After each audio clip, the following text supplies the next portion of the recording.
Hello, readers of Every Word, and welcome to EveryWord365. I'm your host, Christina Munoz-Madsen, and today we're reading Revelation 10 through 13. Here are the connections listed by Got Questions. The book of Revelation is the culmination of the prophecies about the end times, beginning with the Old Testament. The description of the Antichrist mentioned in Daniel 9:27 is developed fully in chapter 13 of Revelation.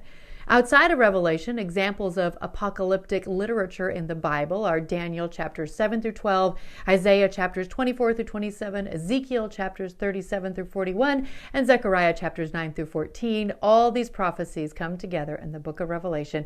Just a great reminder of why we read the Old Testament. It all culminates in the New Testament. Of course, I have a link to Got Questions for more.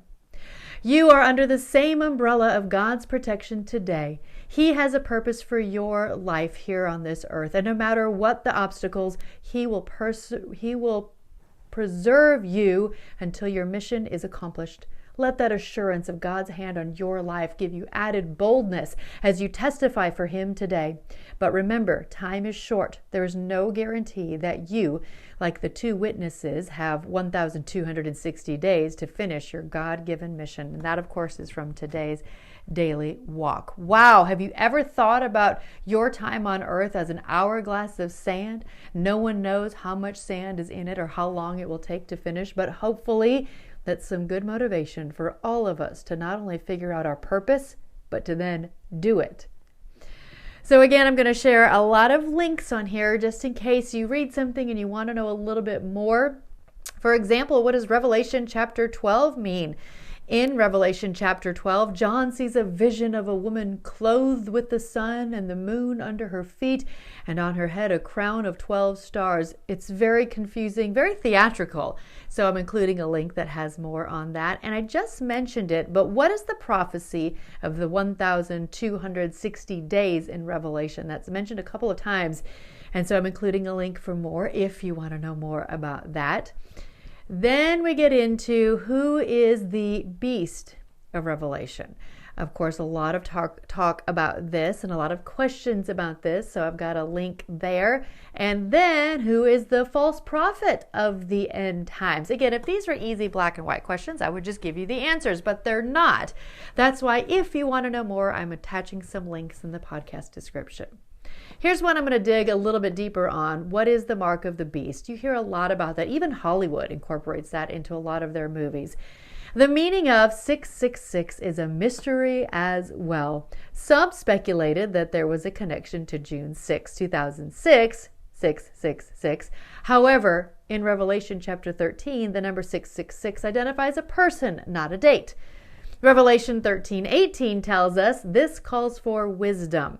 If anyone has insight, let him calculate the number of the beast, for it is man's number. His number is 666. Somehow, the number 666 will identify the Antichrist. For centuries, Bible interpreters have been trying to identify certain individuals with 666. Nothing is conclusive. That is why Revelation 13:18 says the number requires wisdom. When the Antichrist is revealed, it will be clear who he is and how the number 666 identifies him. Just another encouragement to not spend too much time trying to figure that out, because we should probably be spending our time on this earth doing our purpose and preparing for the end, which means making sure our heart is right with Jesus. Then I also have a link on who are the two witnesses in the book of Revelation. Again, a lot more discussion on that. And what do the seven thunders in Revelation 10, 1 through 7 mean? We have already talked about the significance of the number 7, and there's a lot of that in Revelation. It does represent something being complete or finished. So tomorrow is your final day off to catch up before we finish up the entire Bible. I know some of you are already done, but if not, you could grab some paper-clipped parts or take the day off and just have a few more days to complete the whole Bible and read every word of the Word. Happy reading!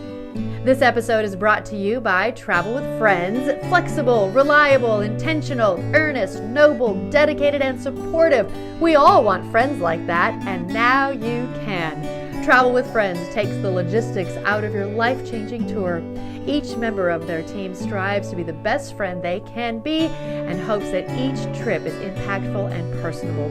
Just give Travel with Friends a call at 501-379-9226 or email friends@travelwithfriends.com or click the link in the podcast description for more information on Travel with Friends.